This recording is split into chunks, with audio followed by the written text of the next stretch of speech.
जब अम्मा आयशा ने पूछा अल्लाह के नबी अराअयता इन अलिमतु अय्या लैलतिन लैलतुल क़द्री, अल्लाह के नबी अगर मुझे पता चल जाए कि कौन सी रात लैलतुल क़द्र की रात है, कौन सी रात क़द्र की रात है, अल्लाह के नबी मैं उस रात में क्या पढ़ूंगी। अल्लाह के नबी ने बड़ी छोटी सी दुआ सिखाई जो मजदूरी करने वाले मजदूर को भी याद हो सकती है, जो रिक्शा चलाने वाले कम पढ़े लिखे इंसान को भी याद हो सकती है। अल्लाहुम्मा इन्नका अफ़्वुन तुहिब्बुल अफ़्व फ़अफ़ु अन्नी, ऐ अल्लाह तू माफ करने वाला है, तू माफी को पसंद करता है, ऐ अल्लाह मैं भी तेरा गुनहगार बंदा हूं, तू मुझको माफ कर दे।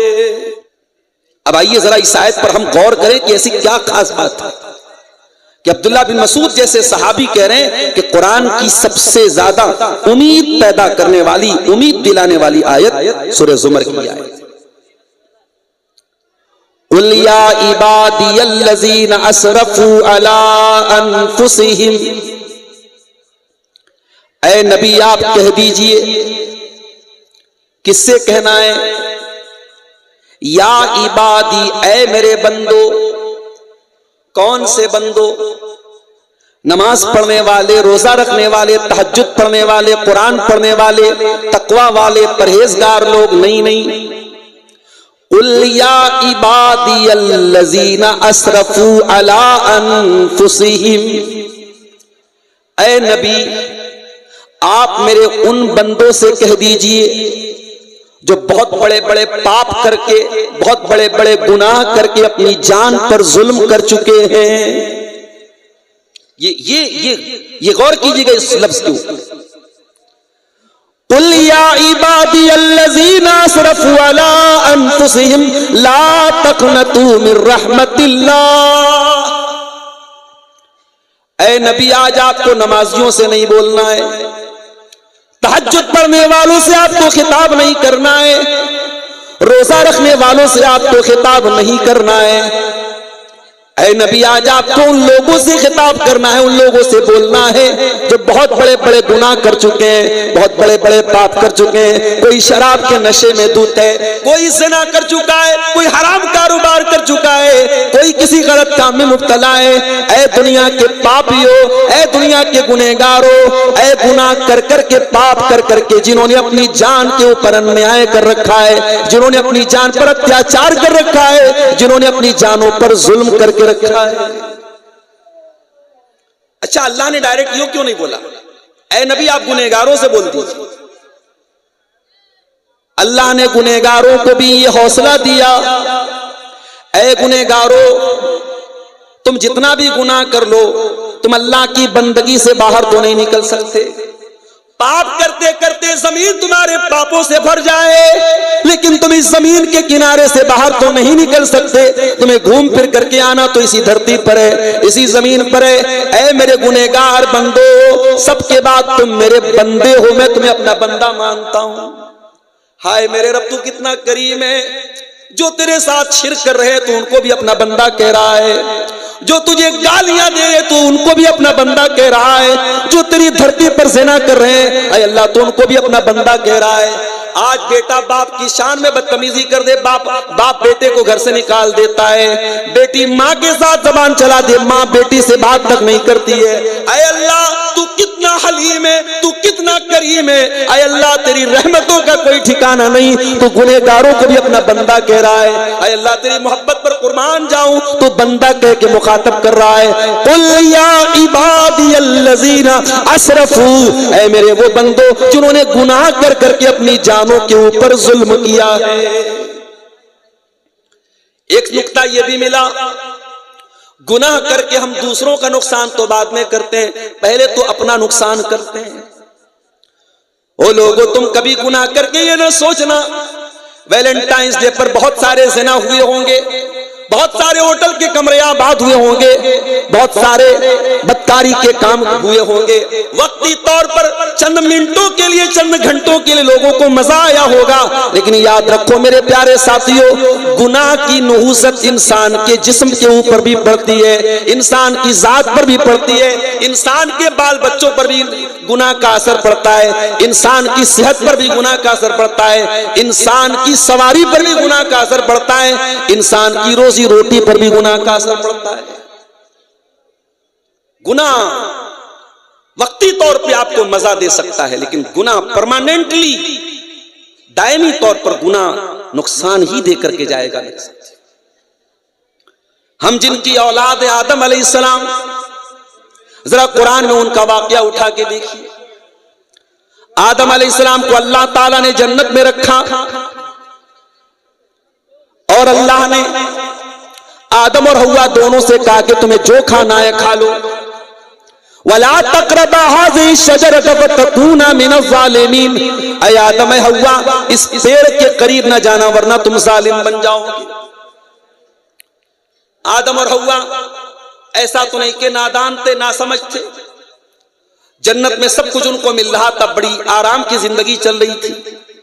शैतान को पता था बहुत आसान तो नहीं आदम को बहकाना, बहुत आसान तो नहीं हव्वा को बहकाना, लेकिन शैतान को यह भी पता था कि अल्लाह वालों को अल्लाह का नाम लेके जल्दी बेवकूफ बनाया जा सकता है, दीनदारों को दीन के नाम पे आसानी से बेवकूफ बनाया जा सकता है।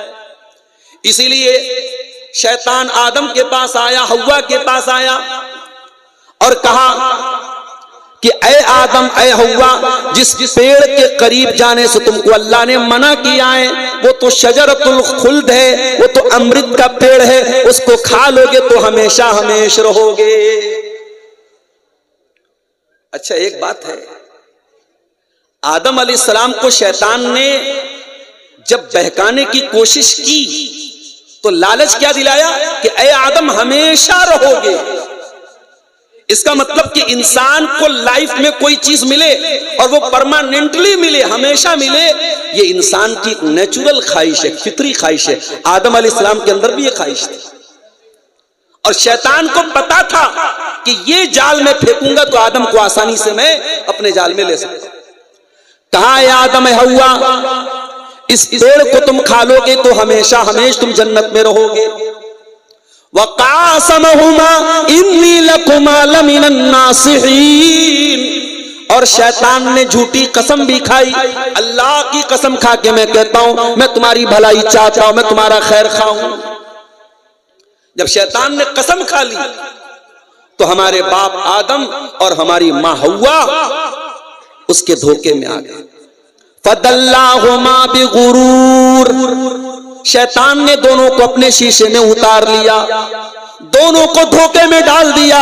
फलम्मा ज़ाक़ा शजरत बदत लहुमा सौआतुहुमा, और जैसे ही दोनों ने उस पेड़ के फल को चखा फौरन दोनों के बदन से कपड़े उतर गए, दोनों नंगे हो गए।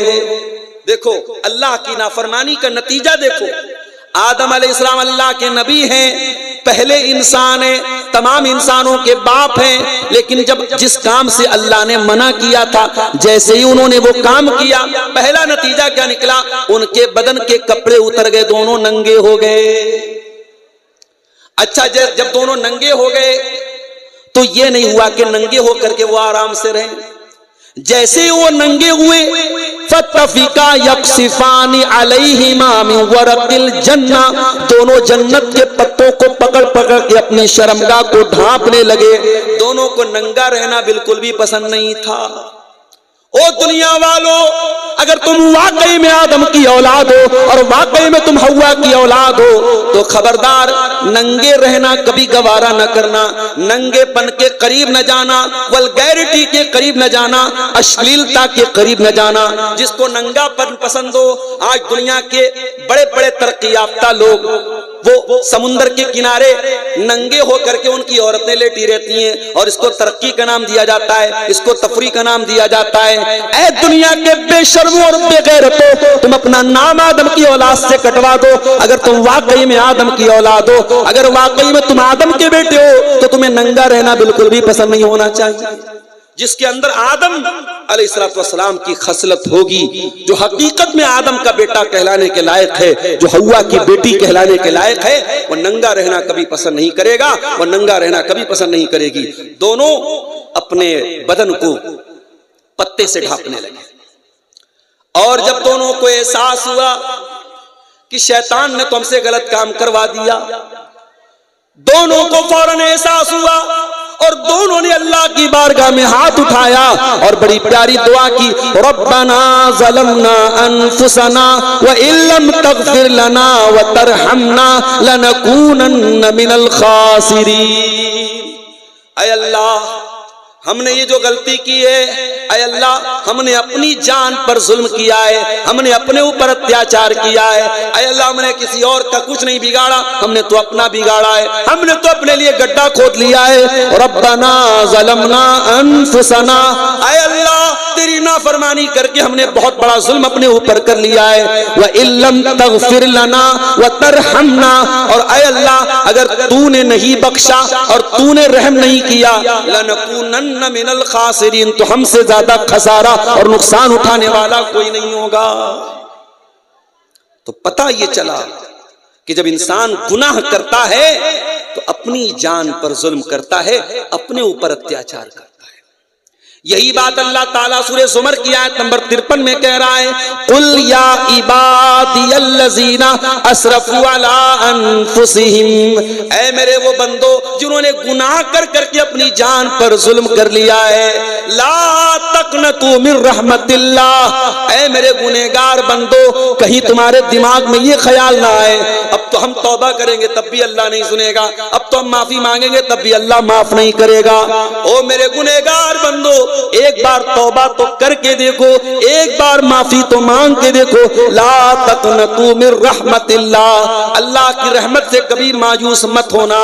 इन्नल्लाह यग़फ़िरुज़्ज़ुनूब जमीआ, अल्लाह ताला के यहाँ अगर सच्ची तौबा करके जाओगे, अल्लाह के यहाँ कोई पाप बड़ा नहीं है, कोई गुनाह बड़ा नहीं है, बड़े से बड़ा गुनाह अल्लाह की रहमत से बड़ा नहीं है। उससे सच्ची तौबा करोगे वो तुम्हारे समस्त पापों को, तमाम गुनाहों को माफ कर देगा। इन्नहु वल गफूरुर रहीम, वो बहुत बख्शने वाला, बहुत रहम करने वाला है। कुरान की आयत दुनिया के उन तमाम लोगों को एक आसरा दिलाती है, उम्मीद दिलाती है, हौसला देती है जो गुनाह कर करके थक गए हैं, जिनके पापों से धरती भर गई है, जिनके पापों का घड़ा भर गया है। कुरान की आयत उन्हें तौबा करने की दावत देती है।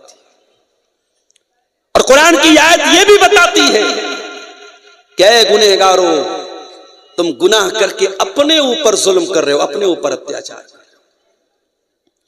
अल्लाह का एक और बंदा यूनुस अलैहिस्सलाम, जो अल्लाह की इजाजत के बगैर अपनी बस्ती से निकल गए थे, उनको अल्लाह ताला ने मछली के पेट में पहुंचा दिया। वो लोगों कभी तसव्वुर करो मछली का पेट कितना बड़ा रहा होगा, और मछली के पेट में यूनुस अलैहिस्सलाम बिल्कुल सही सलामत है। ये भी करिश्मा है अल्लाह ताला का। और कुरान ये भी कहता है, फलौला इन्नहु कान मिनल मुसब्बिहीन ललबिस फी बत्निही, अगर यूनुस अलैहिस्सलाम ने तौबा न की होती, अगर अल्लाह ताला की तस्बीह बयान न की होती, तो कयामत तक मछली के पेट में ही रहते। यूनुस नबी थे अल्लाह के। कुरान कह रहा अगर वो तस्बीह न पढ़ते, तौबा न करते, तो मछली के पेट में रहते कयामत। फनादा फिज़्ज़ुलुमात, यूनुस अलैहिस्सलाम ने मछली के पेट में अल्लाह को पुकारा। मेरे प्यारे भाइयों, आज झारखंड के बहुत सारे इलाकों में मोबाइल का नेटवर्क काम नहीं करता। मैं इसी बरहेट में आता था, मुझे याद है आज से 6-7 साल पहले जब हक्कानी साहब बहयात थे, मैं यहां आता था। उस वक्त शायद जियो शुरू हो चुका, जियो का नेटवर्क नहीं काम करता था, सिर्फ एयरटेल काम करता था या बीएसएनएल काम करता था। और आज भी झारखंड के बहुत सारे इलाकों में आप चले जाएं, नेटवर्क कवरेज नहीं है। पहाड़ी इलाकों में आप चले जाएं, आप गौर कीजिए मेरे साथियों, समंदर का अंधेरा, मछली के पेट का अंधेरा, और उसके बाद रात का अंधेरा, 3-3 अंधेरों में मछली के पेट में यूनुस अलैहिस्सलाम अल्लाह ताला को पुकार रहे हैं। यूनुस के दिल में एक बार भी ये ख्याल नहीं आया मैं पुकार तो रहा हूं, अल्लाह तक मेरी बात पहुंचेगी कि नहीं पहुंचेगी। हो लोगों, जहां किसी नेटवर्क का कवरेज ना हो, जहां दुनिया का कोई सिम काम ना करता हो, वहां मेरे परवरदिगार का नेटवर्क मौजूद है। फनादा फिज़्ज़ुलुमात हजरत यूनुस अलैहिस्सलाम ने मछली के पेट में अल्लाह को पुकारा, और कैसे पुकारा? फरमाया अल्लाह इलाहा इल्ला अंत सुब्हानका इन्नी कुन्तु मिनज़ ज़ालिमीन। कहा है परवरदिगार, तेरे सिवा मेरा कोई सहारा नहीं है, तेरे सिवा मेरा कोई माबूद नहीं है। सबसे पहले तौहीद का इकरार किया। ओ गंडा पहनने वालों, ओ तावीज पहनने वालों, ओ कब्रों पर सजदा करने वालों, ओ पीरों के आगे सजदा करने वालों, तुम किस मुंह से अपने आप को मुसलमान कहते हो? तुम किस मुंह से नमाज में इय्याका नअबुदु व इय्याका नस्तईन कहते हो? तुम्हारी ये मक्कारी तुम्हारे मुंह पर मार दी जाएगी, तुम्हारी ये धोखाधड़ी तुम्हारे मुंह पर मार दी जाएगी। अरे मुसलमान तो तौहीद का अलंबरदार होता है। मुसलमान अल्लाह के सिवा किसी और को मुश्किल कुशा नहीं मानता है, किसी और को हाजत रवा नहीं मानता है। यूनुस अलैहिस्सलाम ने सबसे पहले अल्लाह की तौहीद का इकरार किया। ला इलाहा इल्ला अंता, ऐ अल्लाह तेरे सिवा मेरा कोई माबूद नहीं है, कोई सहारा नहीं है। सुब्हानक, ऐ अल्लाह मैं अपनी गलती को मानता हूँ, मैं अपनी खता को मानता हूँ। ऐ अल्लाह तू पाक है, मेरी खता थी, मेरी गलती थी। सुब्हानक इन्नी कुन्तु मिनज़ ज़ालिमीन। ऐ अल्लाह मुझसे गलती हो गई, मैंने जुल्म किया, मैंने अत्याचार किया, मैं तेरी इजाजत के बगैर अपनी कौम को छोड़ के चला गया। ऐ अल्लाह मुझे माफ कर दे। ये यूनुस अलैहिस्सलाम की दुआ है, कितनी प्यारी दुआ है। इसमें अल्लाह की तौहीद का भी इकरार है, अल्लाह की तस्बीह भी बयान हो रही है, और अपने गुनाह का, अपनी गलती का एतराफ भी हो रहा है। इसीलिए अल्लाह के नबी फरमाते हैं कि मछली वाले नबी की दुआ, किसी भी मुसीबत में इंसान अगर पड़ेगा, मुसलमान पड़ेगा, तो अल्लाह जरूर उसकी मुसीबत को दूर करेगा। ये दुआ सिर्फ यूनुस अलैहिस्सलाम के लिए नहीं थी, ये क़यामत तक आने वाले मोमिनों के लिए दुआ है। और ये दुआ भी हमें ये सिखाती है मेरे प्यारे साथियों कि इंसान जब अल्लाह की नाफरमानी करता है, अल्लाह की कोई बात नहीं मानता है, तो इंसान किसी और पर अत्याचार नहीं करता है, इंसान सबसे पहले अपने नफ्स के ऊपर, अपने ऊपर जुल्म करता है। और आगे बढ़िए, नबी के दौर में एक तौबा का वाकया आपको सुनाता हूं। जंगे तबूक का मौका है, मदीना से 700 किलोमीटर का लंबा सफर करना है, मई और जून का महीना है, खजूरें पक चुकी हैं, बस फसल को काटना बाकी है। नबी अकरम ने ऐलान किया मैं तबूक की तरफ जाना है। सहाबे किराम के लिए बहुत बड़ी आजमाइश का टाइम था। एक तो गर्मी का मौसम था, लंबा सफर करना था, खजूर ऑलरेडी पक चुकी थी, खजूरों को छोड़ के जाना था। ज्यादातर सहाबे किराम तो तैयार हो गए। 3 सहाबा ऐसे थे जो अपनी सुस्ती और काहिली की वजह से अल्लाह के प्यारे नबी के पास के साथ नहीं जा पाए। उसमें एक सहाबी का नाम था काब बिन मालिक, एक का नाम था हिलाल बिन उमैया, और एक का नाम था मुरारा इब्न रबी। ये 3 सहाबी थे जो अल्लाह के नबी के साथ, ताकत थी उनके पास, सवारी भी थी, वो जा सकते थे, मगर अपनी सुस्ती की वजह से नहीं गए। जब अल्लाह के प्यारे नबी तबूक से वापस आए, मुनाफिकों ने आकर के झूठा बहाना करना शुरू किया। अरे अल्लाह के नबी मुझे ये तकलीफ थी, ये बीमारी थी। अल्लाह के नबी ने उनका बहाना कबूल किया, कहा जब अल्लाह तुम्हें माफ करे, जब अल्लाह तुम्हें माफ करे। जब हजरत काब बिन मालिक का नंबर आया, उन्होंने अपने दिल में सोचा कि अगर मैं अल्लाह के रसूल के पास झूठ बोल देता हूं तो आज नहीं तो कल अल्लाह ताला मेरी हकीकत को खोल देगा, लेकिन मैं अगर सच बोल देता हूं, हो सकता है कि अल्लाह के नबी वक्ती तौर पे नाराज हो जाएं, लेकिन अल्लाह ताला जरूर मेरी तौबा बाद में कबूल कर लेगा। यही सोच करके जब काब बिन मालिक अल्लाह के नबी के पास आया, आपने पूछा है काब क्या बात है, तुम हमारे साथ तबूक में क्यों नहीं आए? कहा अल्लाह के नबी मैं आपके सामने झूठ नहीं बोल सकता, मैं बिल्कुल तंदुरुस्त और तवाना था, मेरी सवारियां भी तैयार थी, मैं आपके साथ जाने का इरादा भी रखता था। जब आपका काफिला निकल गया, मैंने कहा मेरी सवारियां तो रेडी है, मैं 2-3 दिन के बाद भी जाऊंगा तो काफिले में शामिल हो जाऊंगा। अय अल्लाह के रसूल, मैं सुस्त पड़ गया, मैं काहिली में पड़ गया, और जब मैंने इरादा किया तब तक काफिला बहुत दूर जा चुका था। मेरी गलती थी, मैं जानबूझ करके आपके साथ नहीं जा पाया। नबी अकरम ने सहाबा से कहा काब बिन मालिक सच बोल रहे हैं, लेकिन अल्लाह ताला की तरफ से मुझे ये हुक्म दिया गया है कि इनसे कोई बात नहीं करेगा। काब बिन मालिक से बातचीत बंद कर दी गई, उनका सोशल बाइकआउट कर दिया गया। और काब बिन मालिक का हाल ये हो गया कि वो मस्जिद में आते, किसी को सलाम करते तो कोई सलाम का जवाब देने को तैयार नहीं है। कहते हैं जब मैं नमाज पढ़ने लगता था मुझे ऐसा लगता था कि अल्लाह के नबी मुझको देख रहे हैं, लेकिन जब मैं सलाम फेरता था तो अल्लाह के नबी अपना चेहरा फेर लेते थे। काब बिन मालिक ने पता लगाया कि ये अकेले मेरे साथ ये मसला है या कोई और भी है जो इस मसले में मेरे साथ है, तो पता लगा कि 2 लोग और हैं। इस तरीके से 50 दिन का टाइम गुजरा और एक एक दिन हजरत काब बिन मालिक और उनके साथियों पर पहाड़ की तरह गुजरा है। कुरान करीम उनके हालात का नक्शा खींचता है, ऐ ईमान वालो, अल्लाह ने उन 3 लोगों की तौबा को भी कबूल कर लिया जिनके मामले को अल्लाह के नबी ने मुअक्खर कर दिया था।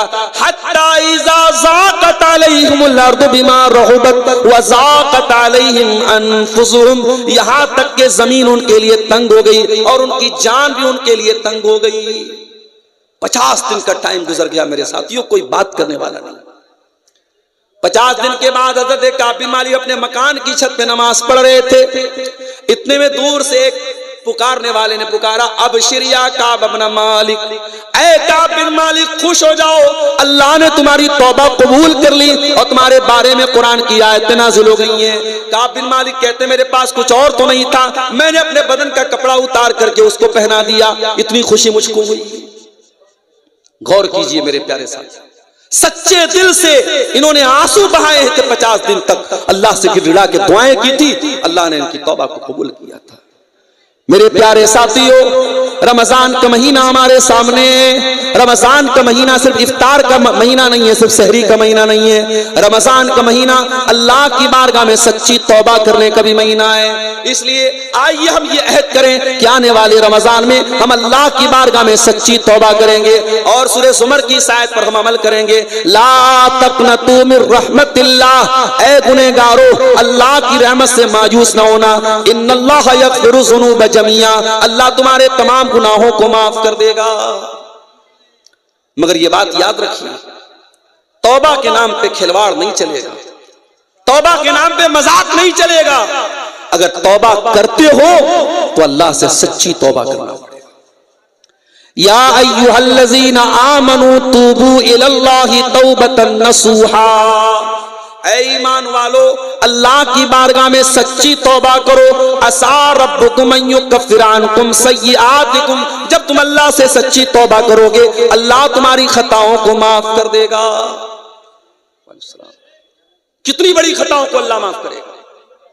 अल्लाह के नबी फरमाते हैं, हदीस कुदसी के अल्फाज हैं, अल्लाह ताला कहता है यब्ना आदम इन्नका मा दाऊतनी व रजौतनी गफरतु लका, ऐ आदम के बेटे तू जब तक मुझसे माफी मांगता रहेगा, जब तक तू मुझसे तौबा करता रहेगा, मैं तेरी तौबा को कबूल करता रहूंगा, मुझे किसी की कोई परवाह नहीं है। यब्ना आदम लौ बलगत ज़ुनूबुका अनान अस्समा, ऐ आदम के बेटे अगर तेरे गुनाह आसमान के किनारों तक पहुंच जाए, तेरे गुनाहों से आसमान भर जाए, जमीन भर जाए, अगर उसके बाद भी तू सच्ची तौबा कर ले और मेरे पास इस हाल में आ जाए कि तू अल्लाह के साथ शिर्क नहीं करता था, ऐ आदम के बेटे मैं जमीन भर के मग़फ़िरत तेरे हवाले कर दूंगा। अल्लाह तो माफ करने को तैयार है मेरे साथी, मगर हम अल्लाह से तौबा करने को तैयार नहीं। रमजान का मुबारक महीना भी आता है और हमें से बहुत सारे लोगों की जिंदगी में कोई तब्दीली नहीं आती। मेरे प्यारे साथियों, जिस तरीके से रमजान आपके खाने का टाइम बदल देता है, आपके पीने का टाइम बदल देता है, आपके सोने का टाइम बदल देता है, उसी तरीके से रमजान को अपनी लाइफ और अपने जीवन को चेंज करने का महीना बना लो। कुल या इबादियल्लज़ीना असरफू अला अनफुसिहिम, ऐ नबी आप कह दीजिए ऐ मेरे वो बंदो जिन्होंने गुनाह कर करके अपनी जान पर जुल्म किया है, ला तक़नतू मिर रहमतिल्लाह, तुम अल्लाह की रहमत से मायूस मत होना। हमने कैसे कैसे अपनी जान पर जुल्म किया है। हमारे बहुत सारे नौजवान हराम रिलेशनशिप में, गलत ताल्लुकात में, अय्याशी में पड़े हुए हैं। शादीशुदा लोग भी हराम ताल्लुकात में पड़े हुए हैं। एक्स्ट्रा मैरिटल अफेयर हो रहा है, शादी के बाद भी नाजायज ताल्लुकात बनाए जा रहे हैं। ओ अल्लाह के बंदो, अगर वाकई में इस गंदगी में आप मुब्तला हैं, कुरान की आयत आपको तौबा की दावत दे रही है, बाज आ जाओ, तौबा कर लो। दुनिया में जिना करने के बाद भी अगर आपको पत्थर नहीं मारे जा रहे, कोड़े नहीं लगाए जा रहे, तो इसको अल्लाह की तरफ से एक मोहलत समझ लो, एक ढील समझ लो, और अल्लाह की ढील का नाजायज फायदा ना उठाओ, वरना जिस दिन अल्लाह की रस्सी टाइट होगी, अल्लाह किस तरीके से अपना अजाब देगा तुम सोच नहीं सकते। आज कितने परिवार बर्बाद है, मर्द का किसी और औरत के साथ ताल्लुक है, औरत का किसी और मर्द के साथ ताल्लुक है, कितने परिवार तबाह हैं, कितने घर बर्बाद हैं मेरे प्यारे साथी।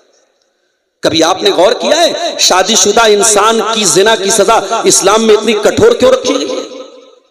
भाई कुंवारा लड़का लड़की जिना करे तो 100 कोड़े की सजा है। अज़्ज़ानियतु वज़्ज़ानी फजलिदू कुल्ल वाहिदिन मिनहुमा मिअत जल्दा। जिना करने वाली औरत और जिना करने वाले मर्द को 100 कोड़े मारो। और उसके बाद फरमाया वला ताखुज़कुम बिहिमा राफ़तुन फी दीनिल्लाह। और जब जिना की ये सजा दी जाए तो कोई दया दृष्टि न की जाए, कोई कृपा न की जाए, कोई रहम न खाया जाए, ये 100 कोड़े उनको मारे जाए। वल यशहद अज़ाबहुमा ताइफ़तुम मिनल मुमिनीन। और ये 100 कोड़े की सजा सबके सामने दी जाए। ये किसकी सजा है? कुंवारे की सजा है। और यही सेम क्राइम, यही सेम गुनाह अगर शादीशुदा करता है तो सजा किस चीज की है? रज्म की सजा है, पत्थरों से मार के खत्म करने की सजा है। आय अल्लाह, तूने ये 2 तरह की सजाएं एक ही अपराध के लिए क्यों रखी हैं? उसका भी जवाब सुन लो। जिस कुंवारे लड़का लड़की ने जिना किया उसने भी बहुत बड़ा पाप किया, मगर उसके पास कोई हलाल अल्टरनेट नहीं था। जिस इंसान की शादी हो चुकी है, जिस मर्द की शादी हो चुकी है, जिस औरत की साथ शादी हो चुकी है, उसके पास अपनी ख्वाहिशात का एक हलाल अल्टरनेट मौजूद था, एक हलाल बदल मौजूद था। उसने अगर हलाल बदल को छोड़ करके हराम रास्ता अपनाया है, अल्लाह के यहाँ ये जुर्म माफी के काबिल नहीं है। दुनिया में इसकी सजा सजाए मौत है, पत्थरों से मार मार के खत्म किया जाएगा। अगर इस्लामी हुकूमत है तो रज्म कर दिया जाएगा मेरे साथ। अब आप गौर कीजिए इसकी वजह क्या हो रही है। अगर आप इसकी वजह पर गौर करेंगे, बहुत सारे घरों में मर्दों का अपनी बीवियों से दूर रहना भी बहुत बड़ी वजह है। भाई ठीक है, एक आदमी नौकरी कर रहा है, बाहर है, एक मजबूरी है उसके साथ, मगर उसमें भी मैं एक बात कहूंगा कि अगर आप बाहर नौकरी कर रहे हैं तब भी आप अगर हो सके पॉसिबल है तो फैमिली को साथ में लेके रहिए, और अगर पॉसिबल नहीं है तो कोशिश ये कीजिए कि बीच बीच में अपनी फैमिली को टाइम दीजिए। शादी के बाद शौहर दूर रहे और बीवी ससुराल में रहे, ये बिल्कुल मुनासिब नहीं है। ये भी घरों के अंदर ज़िनाकारी को दावत देने वाली चीज है। और इसी तरीके से बीवी का शौहर के लिए सजना संवरना, मेकअप करना, अपने आप को खूबसूरत बनाना, यह भी बहुत जरूरी है मेरे प्यारे साथियों। बहुत सारी शादीशुदा औरतें जब ये काम नहीं करती हैं तो बाजार की गंदी औरतें, बाजारी औरतें उनके शौहर को रिझाने के लिए अपने आप को सजाती संवारती हैं। जिस औरत को हुक्म दिया गया कि अपने शौहर के लिए वो सजे संवरे, अपने शौहर को छोड़ करके वो समाने के लिए अपने आप को सजाए और संवारे, मेरी प्यारी माओ बहनों, ये कौन से इंसाफ की बात है। औरत को हुक्म दिया गया है कि वो अपने शौहर के लिए खूबसूरत बने, अपने शौहर के लिए मेकअप करे, अपने शौहर के लिए अपने आप को सजाए और संवारे। जमाने के लिए तेरा मेकअप है, जमाने के लिए तेरी खूबसूरती है, और शौहर के लिए तेरी खूबसूरती नहीं है तो तू अपने शौहर के साथ अन्याय कर रही है, तू अपने शौहर के साथ नाइंसाफी कर रही है। शौहर की भी जिम्मेदारी है शादी के बाद जिंदगी में बीवी का हक अदा करना भी उसकी बहुत बड़ी जिम्मेदारी है। सिर्फ अच्छा कपड़ा पहना देना, अच्छा खाना खिला देना, बड़े मकान में अपनी बीवी को रख लेना ये काफी नहीं है। बीवी को हर तरीके का सुकून देना ये भी शौहर की जिम्मेदारी है। और जब इस मामले में शौहर की तरफ से कोताही होती है तो बहुत सारे घरों में बिगाड़ पैदा होता है। तो ये बहुत बड़ा जुल्म है, अत्याचार है जो अपनी जानों पर बहुत सारे लोग कर रहे हैं। कुरान करीम उनको भी दावत दे रहा है, या इबादी अल्लज़ीना असरफू अला अनफुसिहिम ला तक़नतू मिन रहमतिल्लाह, ऐ मेरे वो बंदो जिन्होंने जिना करके अपने नफ्सों पर जुल्म किया है, आओ अल्लाह से सच्ची तौबा कर लो, अल्लाह से माफी मांगो। और और मैं अपनी बहनों को एक बात बताना चाहता हूं, आजकल प्यार और मोहब्बत के नाम पे बड़े ड्रामे चल रहे हैं। ये दुनिया भर के वैलेंटाइन डे और रोज डे और टेडी डे और फलाना डे और ढिकाना डे जो मनाया जा रहा है, ये ढकोसले मेरे प्यारे साथियों, ये सब जिनाकारी को प्रमोट करने के लिए हो रहे हैं। मेरी बहनों कान खोल के सुन लो, जो लड़का आपसे मोहब्बत का दावा करता है, अगर वाकई में वो आपसे मोहब्बत करता है, वो कभी आपको जिना की दावत नहीं देगा। जो जिना की दावत दे, जो हराम रिश्ता बनाने की बात करे, वो कभी आपसे मोहब्बत नहीं करता है। वो आज आप तक पहुंच रहा है, कल किसी और तक पहुंचेगा। जो सच्ची मोहब्बत का दावेदार होगा, जो सच्ची मोहब्बत करेगा, वो हलाल तरीके से आपके बाप से, आपके वालिद से आपका रिश्ता मांगेगा। अगर आपके वालिद नहीं होंगे, उनके सामने हाथ जोड़ करके उनको मनाने की कोशिश करेगा, मगर हलाल तरीके से अपनी शरीके हयात बनाएगा, अपनी बीवी बना करके जन्नत में अपने साथ लेके जाएगा। जो मोहब्बत करेगा वो जिना करके आपको जहन्नम में लेके नहीं जाएगा। जो मोहब्बत करेगा वो निकाह करके आपको अपनी शरीके हयात बनाएगा। ये बात अपने दिमाग में बिठा लो मेरी बहनों, और इस हरामकारी और जिनाकारी के फितने से अपने आप को बचा लो। नबी के दौर में एक औरत अल्लाह के नबी के पास आती है, गामिदिया औरत आकर के कहती है, अल्लाह के नबी इन्नी असब्तु ज़िना, मैंने ज़िना किया है। आपने उसको टालने की कोशिश की, उसने कहा अल्लाह के नबी मुझको टालने की कोशिश न कीजिए। उस औरत के पहले एक सहाबी भी अल्लाह के नबी के पास आए थे, जिनका नाम माइस बिन मालिक असलमी था। उन्होंने भी आकर के इकरार किया था, इन्नी सबतु ज़िना, अल्लाह के नबी मैंने ज़िना किया है, मैं शादीशुदा इंसान हूं, मुझे मालूम है ज़िना की इस्लाम में सजा क्या है। अल्लाह के नबी मैं अल्लाह के यहाँ ज़िना की सजा नहीं पाना चाहता हूँ, तहिरनी, मुझे दुनिया में पाक कर दीजिए, मुझे सजा दे दीजिए, ताकि दुनिया में मुझे सजा मिल जाए, मुझे आखिरत में सजा ना मिले। अल्लाह के नबी ने सहाबा से कहा, जरा चेक करो तो शराब तो नहीं पिए। उस वक्त हो सकता है शराब हलाल रही हो, शराब हराम ना रही हो उस वक्त, शराब तो बाद में हराम हुई थी। साहबे किराम ने जाकर के मुंह सूंघा, कहा अल्लाह के नबी शराब तो नहीं पिए। फिर नबी ने कहा पता लगाओ कहीं ऐसा तो नहीं कि इनका दिमाग फिर गया है, इनको जुनून तारी हो गया, पागलपन का दौर आ गया है। लोगों ने पता लगाया और पता लगाने के बाद तस्दीक किया, अल्लाह के नबी दिमाग भी बिल्कुल सही काम कर रहा है, नशा भी नहीं है, दिमाग भी सही है। अल्लाह के नबी ने फिर भी टाल दिया। कुछ दिन गुजरे, फिर आए, अल्लाह के नबी ताहिरनी, मुझे पाक कर दीजिए, मुझे सजा दे दीजिए। आपने कहा ठीक है, जमीन में गड्ढा खोदा जाए।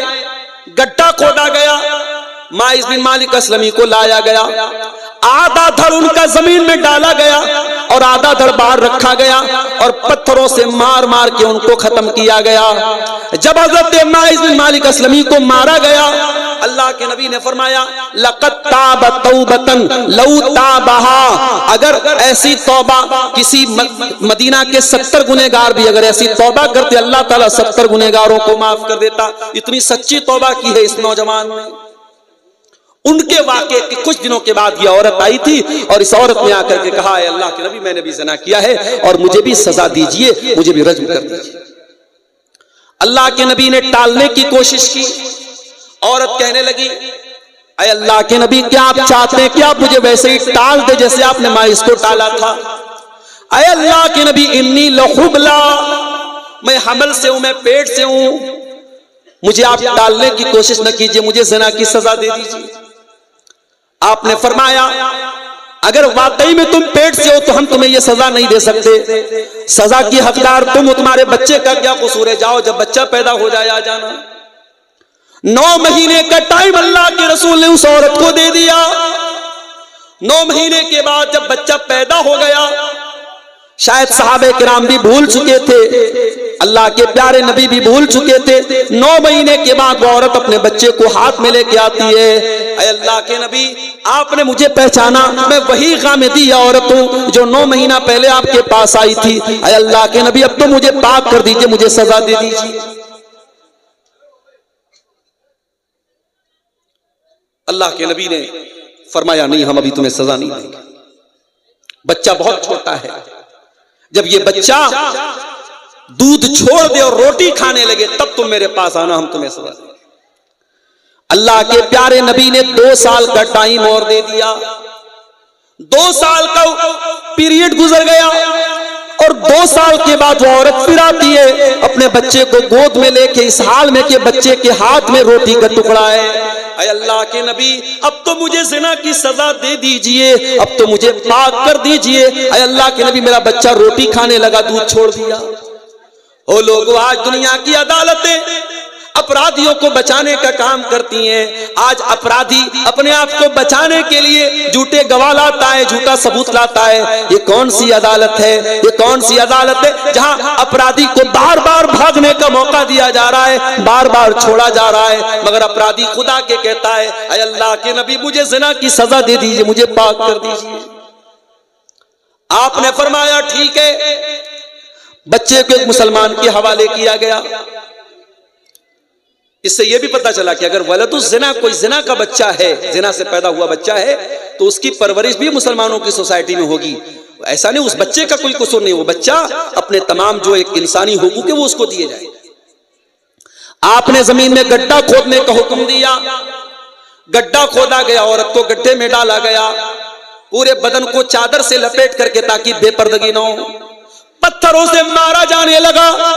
जब पत्थर मारे जाने लगे, औरत के बदन से खून का फव्वारा निकला, खून के छींटे निकले और खून के कुछ छींटे हजरत खालिद बिन वलीद के कपड़ों पर पड़ गए। खालिद बिन वलीद के मुंह से गुस्से के मारे कुछ कलमात निकले कि पता नहीं कैसी औरत का कपड़ा कैसी औरत का खून मेरे कपड़े पर पड़ गया। जब अल्लाह के प्यारे नबी ने हजरत खालिद को इस तरीके के अल्फाज इस्तेमाल करते हुए देखा, आपने फरमाया, महलन या खालिद, ऐ खालिद खबरदार, अपनी जबान को लगाम दो। लक़द ताबत तौबतन लौ ताबहा साहिब मुहसिन लगुफ़िर लहू। ऐ खालिद, इस औरत ने इतनी सच्ची तौबा की है, अगर कोई डाकू भी तौबा करता तो उसकी तौबा अल्लाह कबूल कर लेता। ये नबी के दौर में सच्ची तौबा के वाकयात थे मेरे साथी। आज हमारे दिलों में तौबा का ख्याल क्यों नहीं आता है? आइए मैं बताता हूं कि हमारे दिल में तौबा का ख्याल क्यों नहीं आता है। हमारे हाथों में जो ये मोबाइल है, जो ये सोशल मीडिया है, जो ये इंस्टाग्राम है, जो ये स्नैपचैट है, इन तमाम चीजों में इतने घिरे हुए हैं हम कि दिन रात ये गंदे रील्स देखते हुए और गाने बजाने देखते हुए हमारे दिल मुर्दा हो चुके हैं। और जब दिल मुर्दा हो जाए तो फिर दिल में तौबा का ख्याल नहीं आता है। इसीलिए कुरान कहता है, सुम्मा क़सत क़ुलूबुकुम मिन बादि ज़ालिका फ़हिय कल हिजारति औ अशद्दु क़स्वा।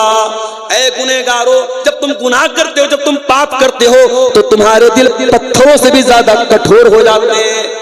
जब दिल गुनाह करता है तो दिल गुनाह करते करते पत्थरों से भी ज्यादा कठोर हो जाता है। अभी बनारस में शबे बारात के त्योहार को मनाया गया बड़ी धूमधाम से, और एक वीडियो, मैं शबे बारात वाले दिन इत्तेफाक से नहीं था बनारस में, एक हमारे भाई ने एक वीडियो भेजा, कब्रिस्तान का फोटो, बनारस के कब्रिस्तान का। देख के लग ही नहीं रहा था ये कब्रिस्तान है, ऐसा लग रहा था कोई शादी का, कोई मैरिज हॉल है, कोई शादी हो रही है। साहब, तमाम कब्रों पर बड़े बड़े फूल की मालाएं पड़ी हैं और पूरा फूल से सजाया गया है। ये अब्बा की कब्र है, ये अम्मा की कब्र है, ये फलाने की कब्र है, पूरे कब्रिस्तान को सजाया गया। इस कदर कठोर दिल हो चुके हैं हम और आप कि आज कब्रिस्तान जैसी जगह पर भी मौत याद नहीं आती है। आज कब्रिस्तान को भी मैरिज हॉल की तरह सजाया जा रहा है। मेरे प्यारे भाइयों, इस दिल को नरम करो, इस दिल की कठोरता को दूर करो, तब जाकर के तौबा का ख्याल आएगा। और ये भी सुन लो, अगर अल्लाह से सच्ची तौबा करना चाहते हो तो 4 काम करना पड़ेगा। पहला काम, अपने गुनाह पर नदामत का एहसास होना चाहिए। दिल में ये ख्याल होना चाहिए कि हाँ, मैंने ये गलत किया, मैंने गुनाह किया, मैंने पाप किया। दूसरा काम, आइंदा उस गुनाह को ना करने का पक्का इरादा होना चाहिए। और तीसरा काम, उस गुनाह को ऑन द स्पॉट फौरन छोड़ देना चाहिए। अगर आज तक आप नमाज नहीं पढ़ते थे और आपके दिल में तौबा का ख्याल आया है तो फजर की नमाज से आपको नमाज शुरू करनी पड़ेगी। अगर आप नमाज नहीं शुरू करते तो आपकी तौबा का कोई मतलब नहीं है। कोई शराबी अगर शराब से तौबा करना चाहता है और तौबा करने के बाद शाम को फिर शराब की दुकान पे जाता है, उसकी तौबा का कोई मतलब नहीं है। कोई हराम रिलेशनशिप में कोई लड़का या लड़की पड़ा हुआ है, पड़ी हुई है, और वो तौबा करना चाहता है या तौबा करना चाहती है, और फिर भी उस लड़के से कांटेक्ट रखती है, उस लड़के से बातें करती है, उस लड़की से मुलाकात के वादे कर रही है, इसका मतलब कि वो अपने आप को धोखा दे रही है। वो अल्लाह ताला को नहीं धोखा दे रही, वो अपने आप को धोखा दे रही है।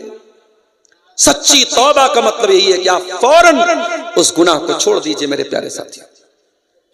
और अगर आपके गुनाह का ताल्लुक हुकूकुल इबाद से है, आपने किसी की जमीन पर नाजायज कब्जा कर लिया है, किसी का माल हड़प लिया है, किसी के साथ कारोबार में चीटिंग किया है, किसी के साथ फ्रॉड किया है, तो चौथी शर्त यह है तौबा की कि आप उसका हक उसको दीजिए। जमीन लिया है तो जमीन दे दीजिए, माल लिया है तो माल दे दीजिए, और अगर आपने जबान से तकलीफ पहुंचाई है, गाली दिया है, गीबत किया है, चुगली किया है, तो जा करके उससे माफी मांग लीजिए। ये चार काम जब तक हम नहीं करेंगे, हमारी तौबा का कोई मतलब नहीं है मेरे प्यारे साथी। और अगर दुनिया में हमने लोगों का हक मार के अगर उनका हक नहीं दिया, तो ये भी सुन लो मेरे प्यारे साथियों के कयामत के दिन हमको देना पड़ेगा। ये अलग बात है, दुनिया में जमीन हड़पा है तो जमीन देना पड़ेगा, माल लिया है तो माल देना पड़ेगा, पैसा लिया है तो पैसा देना पड़ेगा, लेकिन कयामत के दिन करेंसी चेंज हो जाएगी, वहां माल नहीं मिलेगा, वहां जमीन नहीं मिलेगी, वहां आपको अपनी नेकियों से हाथ धोना पड़ेगा।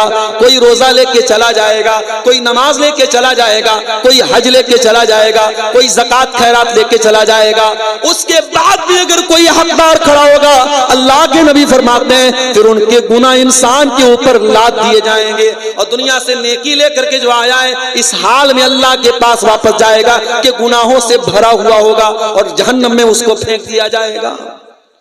इसलिए हुकूकुल इबाद का मामला मेरे प्यारे साथियों और डेंजरस और खतरनाक है। अगर सच्ची तौबा आप करते हैं तो आप हुकूकुल इबाद के मामले में भी बहुत एहतियात कीजिए।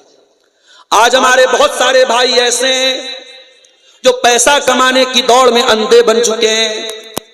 रिश्वत का पैसा भी जेब में जा रहा है, सूद और ब्याज का पैसा भी जेब में जा रहा है। इसी झारखंड की बहुत सारी बस्तियों में ग्रुप लोन बड़ी तेजी से चल रहा है। छोटे छोटे अमाउंट 10-10, 20-20 हजार का अमाउंट आज मुसलमान सूद पर ले रहा है, इंटरेस्ट पर ले रहा है। क्या मुसलमान अपने नबी की हदीस भूल गया? अल्लाह के प्यारे नबी ने फरमाया लानल्लाहु आकिल रिबा व मुकिलहु व कातिबहु व शाहिदई। सूद खाने वाले पर भी अल्लाह की लानत, सूद खिलाने वाले पर भी अल्लाह की लानत, सूद लिखने वाले पर भी अल्लाह की लानत, और सूद की गवाही देने वाले पर भी अल्लाह की लानत। और आपने फरमाया वहुम सवा, सब बराबर हैं।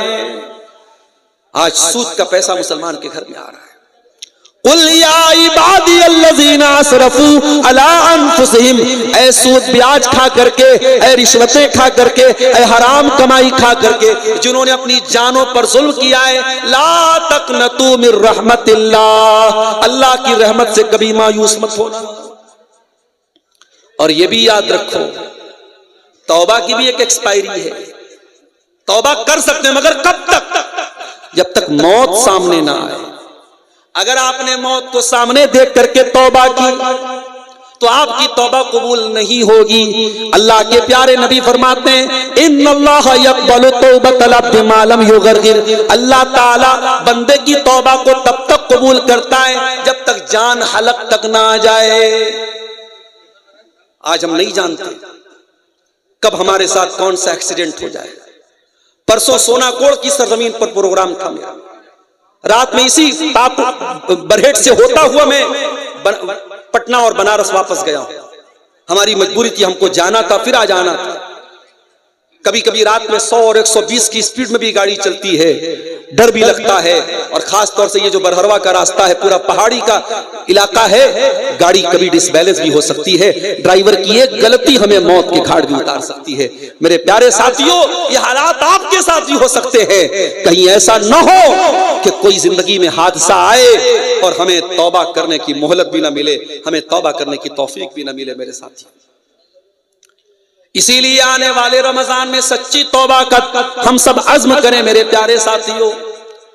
रमजान में खास तौर से सहरी के टाइम आप अगर 5 बजे अजान हो रही है, 4:30 बजे आप सहरी से फारिग हो जाइए। आधा घंटा का टाइम आपके पास है, बहुत बेहतरीन टाइम है, वजू कर लीजिए। रात में अगर आपने तरावी और तहज्जुद नहीं पढ़ी है तो 2-4 रकात तहज्जुद पढ़ लीजिए। टाइम है तो पूरी 8 रकात पढ़ लीजिए। अगर 8 रकात नहीं पढ़ सकते 2 पढ़ लीजिए, 4 पढ़ लीजिए।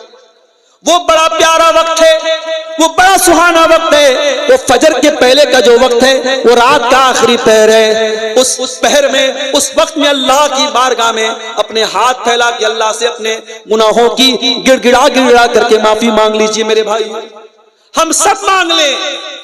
और अगर आपको कुछ कहना नहीं आता अल्लाह से तो ये छोटी सी दुआ जो नबी ने हमें सिखाई है शबे कद्र में पढ़ने के लिए, वही दुआ पढ़ लेना।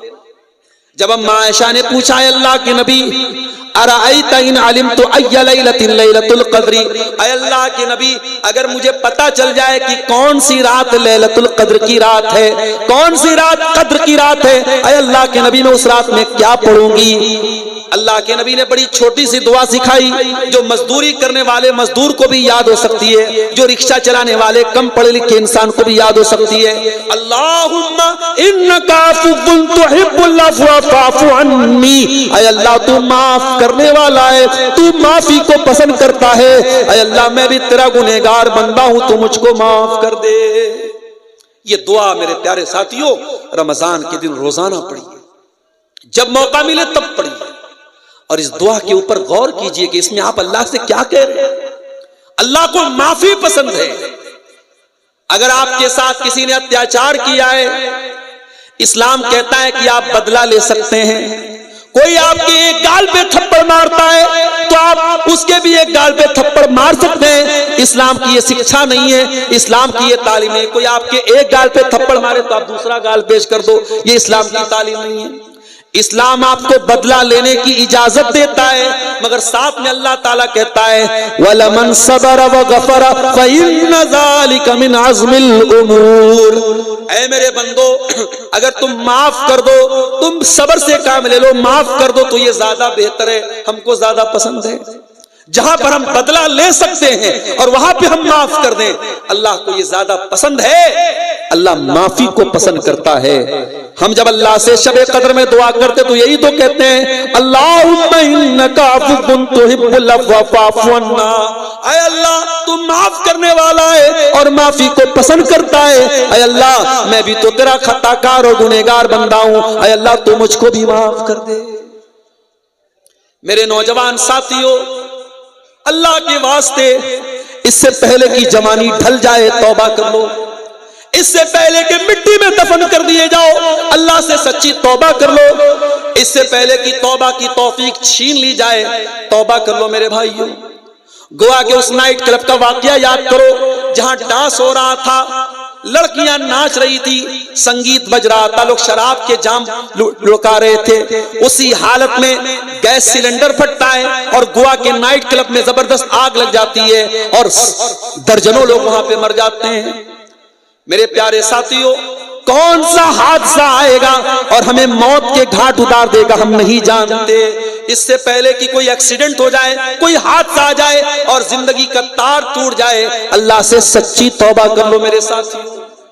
और ये भी याद रखो अल्लाह ताला माफ करने वाला है, लेकिन अल्लाह की पकड़ भी बड़ी सख्त है। अल्लाह का एक नाम गफूर है, अल्लाह का एक नाम रहीम है, तो अल्लाह का एक नाम जब्बार भी है, अल्लाह का एक नाम अजीज भी है, अल्लाह का एक नाम जुल्तिकाम भी है। अल्लाह अगर इंतकाम लेता है तो बहुत खतरनाक लेता है मेरे साथी। आज कितने लोग ऐसे हैं जो लिवातत के गंदे काम में मुब्तला हैं।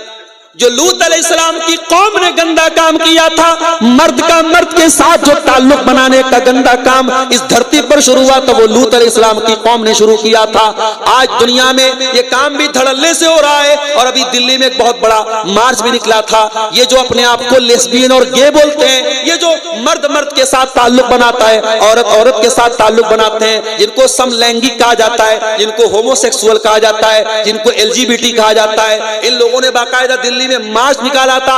आज दुनिया में अदालतों ने इनको सर्टिफिकेट दे दिया है, लड़का लड़का के साथ शादी करना चाहे कर सकता है, लड़की लड़की के साथ शादी करना चाहे कर सकता है। मगर याद रखो, अल्लाह के नजदीक ये बहुत बड़ा पाप है। और जब लूत अलैहिस्सलाम की बस्ती ने, उनकी कौम ने जब ये पाप किया था, जब ये गुनाह किया था, तो बहुत दर्दनाक अज़ाब अल्लाह का उतरा था और आसमान से पत्थरों की बारिश हुई थी और पूरी बस्ती को अल्लाह ताला ने उलट दिया था।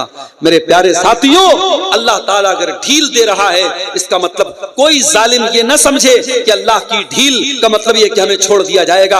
अल्लाह या तो दुनिया ही में बहुत सख्त पकड़ करेगा और दुनिया में नहीं तो आखिरत में तो बहुत खतरनाक पकड़ होने वाली है। मेरे साथी, मेरे प्यारे साथियों, सूरह ज़ुमर की उस आयत की रोशनी में मैं आपको यही पैगाम दे रहा हूं, आने वाले रमजान को तौबा का महीना बना लो। और कुरान की एक और आयत भी अपने सामने रखो, सूरह बकरा की वो आयत जो अल्लाह के नबी पर सबसे आखिरी आयत उतरी थी, जिस आयत के उतरने के 9 दिन के बाद अल्लाह के नबी का इंतकाल हो गया था। उस आयत में अल्लाह ने हमसे क्या फरमाया, वत्तकू यौमन तुरजऊन फीहि इलल्लाह, ऐ मेरे बंदो उस दिन से डरो जिस दिन तुम अल्लाह के सामने लौटाए जाओगे। सुम्मा तुवफ्फा कुल्लु नफ्सिन मा कसबत, और उस दिन हर नफ्स को उसके अमल का पूरा पूरा बदला दिया जाएगा। वहुम ला युज़लमून, और किसी के साथ कोई जुल्म नहीं होगा। अल्लाह की अदालत में मेरे प्यारे भाइयों किसी के साथ कोई जुल्म नहीं होगा। अल्लाह के तराजू पर राई के दाने के बराबर भी अगर कोई चीज होगी वो तौली जाएगी। वनज़उल मवाज़ीन अल-क़िस्त लियौमिल क़ियामा, हम क़यामत के दिन इंसाफ का तराजू रखेंगे। फला तुज़लमु नफ्सुन शैया, और किसी के साथ कोई जुल्म नहीं किया जाएगा।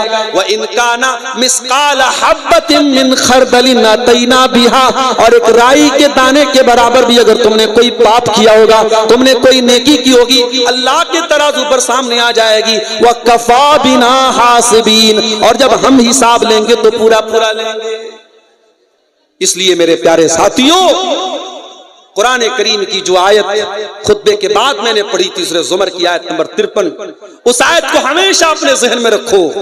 और जब जिंदगी में मायूसी के अंधेरे छा जाएं तो कुरान की सी आयत को अपने सामने रखो।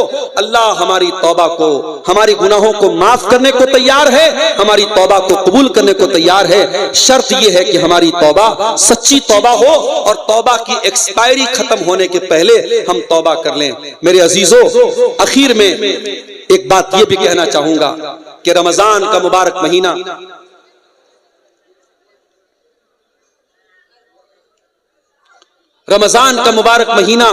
जो चंद कदम की दूरी पर शुरू होने वाला है, इस महीने में अपने नौजवानों से एक बात कहना चाहूंगा कि आप अल्लाह के वास्ते अपने सोशल मीडिया अकाउंट से थोड़ा दूर रहिए। इंस्टाग्राम और फेसबुक और व्हाट्सएप की दुनिया से थोड़ा बाहर आइए। ये महीना इन चीजों में बर्बाद मत कीजिए। मेरे साथियों, याद रखिए, हम और आप खुश नसीब हैं, अल्लाह हमें जिंदगी में एक रमजान और दे रहा है। इस रमजान को अगर हम सोशल मीडिया में बर्बाद कर रहे हैं, और मैं देखता हूं बहुत सारे नौजवानों को रमजान के महीने में भी जैसे ही तरावीह से पढ़ के निकले फौरन व्हाट्सएप चेक कर रहे हैं, इंस्टाग्राम चेक कर रहे हैं, स्नैपचैट चेक कर रहे हैं। अल्लाह के वास्ते एक महीने के लिए सोशल मीडिया से बिल्कुल संन्यास ले लीजिए, दूर रहिए। और अगर इस्तेमाल कर भी रहे हैं तो सही इस्तेमाल कीजिए, मुफीद इस्तेमाल कीजिए। और यह बात याद रखिए, आप सोशल मीडिया पर जब अकेले में बैठ के कोई गलत चीज देखते हैं, कोई गुनाह की चीज देखते हैं, तो ये अमल भी बहुत खतरनाक अमल है। मेरे साथ मैं एक हदीस आपको सुनाना चाहता हूं। अल्लाह के नबी ने फरमाया कि मैं अपनी उम्मत के ऐसे लोगों को भी जानता हूं जो कयामत के दिन पहाड़ों के बराबर नेकियां लेकर के आएंगे, लेकिन अल्लाह ताला उनकी नेकियों को हवा में उड़ा देगा। सहाबा ने पूछा, अल्लाह के नबी वो कौन लोग होंगे? आपने फरमाया, वो नमाज भी पढ़ेंगे, वो रोजा भी रखेंगे, वो इबादत भी करेंगे, वलाकिन्नहुम इज़ा खलौ बिमहारिमिल्लाह इंतहकुहा, लेकिन जब उनको तन्हाई मिलेगी, जब अकेलापन मिलेगा, जब एकांत में जाएंगे तो वो गलत काम करेंगे। आज मोबाइल और सोशल मीडिया हमारी तन्हाइयों को गुनाहों से आलूदा कर रहा है। याद रखो, आपने मोबाइल पर जितनी भी गलत चीजें देखी हैं और की हैं, आप सारे सबूत मिटा दीजिए, मोबाइल से सारी चीजें डिलीट कर दीजिए। मगर अल्लाह को सब मालूम है, अल्लाह से कुछ ढका छुपा नहीं है। वो अलीमुम बिज़ातिस सुदूर है, वो दिल की गहराइयों को भी जानता है, वो दिल में छुपे हुए भेद को भी जानता है। ये हमारे सामने एक सवाल आया है कि सहरी के लिए माइक में ऐलान करके उठाना क्या जायज है? देखिए जायज और नाजायज पर तो हम नहीं जाएंगे, हम डायरेक्ट ये तो नहीं बोल सकते कि ये अमल नाजायज है, मगर ये अमल अगर अच्छा होता, बेहतर होता तो नबी के दौर में होता, सहाबा के दौर में होता। नबी और सहाबा के दौर में ऐसा नहीं था, और आज मुझे ऐसा लगता है कि हमें इसकी कोई जरूरत भी नहीं है। आज अल्हम्दुलिल्लाह सबके घर में मोबाइल है, अलार्म लगा हुआ है, और हमको मालूम है कि फजर की अजान इतने बजे होनी है, उसके पहले 1 घंटा 2 घंटा पहले औरतें सहरी के लिए उठ जाती हैं। इस तरीके से बाकायदा कुछ लोगों को ऐलान के लिए मुतय्यन करना ये मुनासिब नहीं है, बेहतर नहीं है। इस अमल से हमें परहेज करना चाहिए। एक सवाल यह आया कि क्या खवातीन सोशल मीडिया के जरिए दावत व तबलीग कर सकती हैं? कर सकती हैं, मगर बहुत एहतियात के साथ, बहुत एहतियात के साथ औरतें सोशल मीडिया का इस्तेमाल दावत व तबलीग के लिए कर सकती हैं। एहतियात का मतलब क्या है समझ लीजिए। आज बहुत सारी लड़कियां क्या कर रही हैं, यूट्यूब पर वो तकरीरें कर रही हैं। यूट्यूब जैसा प्लेटफॉर्म जहां तमाम लोग सुन रहे हैं, वहां किसी लड़की का इस तरीके, चाहे वो स्कार्फ में ही क्यों ना हो, वो नकाब ही में क्यों ना हो, ये मुनासिब नहीं है। और आज अफसोस के साथ कहना पड़ता है, आज बिहार और झारखंड के बड़े बड़े बनात के इदारे चल रहे हैं, और वहां जवान जवान लड़कियों से सालाना प्रोग्राम में बाकायदा एक्शन के नाम पे उनसे हरकतें करवाई जा रही हैं। यानी आप डांस का नाम एक्शन रख दीजिए तो क्या वो जायज हो जाएगा? और अभी एक साहब ने मुझे वीडियो भेजा, मस्जिदों के अंदर भी ये काम हो रहा है। यानी अब मस्जिदों के अंदर भी ये नाच गाने के काम होंगे। अल्लाह हमें अकल दे मेरे प्यारे साथ। तो औरतें तकरीर करें औरतों के दायरे। अगर फेसबुक चला रही हैं तो बहुत एहतियात के साथ अपनी कोई फोटो वो ना डालें। अच्छी चीजें, मुफीद चीजें, उलमा के बयानात, उलमा की तहरीरें, अच्छी किताबें वो सोशल मीडिया पर शेयर कर सकती हैं। और अपनी फ्रेंड लिस्ट में बिला जरूरत किसी गैर महरम लड़के को शामिल करने की कोशिश न करें। बहुत सारे लड़के आते हैं कि साहब मैं आपको अपनी दीनी बहन मानता हूं और आपकी बातें बड़ी अच्छी लगती हैं और आप बड़ा अच्छा जो है चीजें शेयर करती हैं। यहीं से शैतान शुरुआत करता है। याद रखिए, सोशल मीडिया पर जब एक लड़का लड़की चैटिंग करते हैं तो गोया कि वो खलवत इख्तियार करते हैं, तन्हाई इख्तियार करते हैं।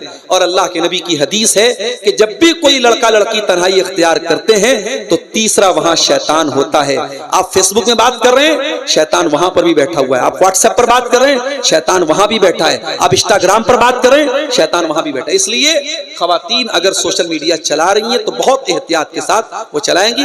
दावत व तबलीग का वो काम करें, अपने दायरे में, खवातीन के दायरे में वो काम करें, उसकी जरूरत है। क्या कोई सवाल भी है?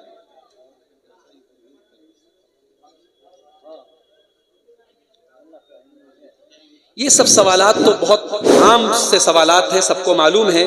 रोजे की हालत में बीवी से मिलना सबको मालूम है कि भाई ये जायज नहीं है, हराम है। यानी जिन चीजों को रोजे की हालत में मना किया गया, खाना पीना, उसमें ये चीज भी शामिल है। उसके बाद एक सवाल है, रोजे की हालत में मनी खारिज हो जाए तो क्या करें? देखिए, अगर कोई इंसान सोया हुआ है और उसको एहतलाम हो गया तो जाहिर है कि इसमें इंसान का कोई कंट्रोल नहीं है। अगर इंसान की अपनी किसी कोशिश और अमल के बगैर उसको खुद से एहतलाम हो जाए ख्वाब की हालत में, और सुबह वो उठे और वो नापाक है, तो उसी हालत में वो सहरी कर ले, वो उसका रोजा एकदम सही है। लेकिन फजर के पहले पहले वो गुस्ल करके फजर की नमाज जमात के साथ पढ़ेगा। अगर किसी को एहतलाम हो गया तो फिर उसको छूट नहीं मिलती कि वो सो जाए और सुबह उठ करके आराम से 8-9 बजे फजर की नमाज पढ़े। नहीं, फजर की नमाज उसको जमात से पढ़ना है। उसी टाइम वो गुस्ल करेगा, पाकी हासिल करेगा, उससे उसके रोजे पर कोई फर्क नहीं पड़ेगा इंशाअल्लाह। गैर मुस्लिम के पैसे से इफ्तार करना, क्या इफ्तार होगा या नहीं होगा?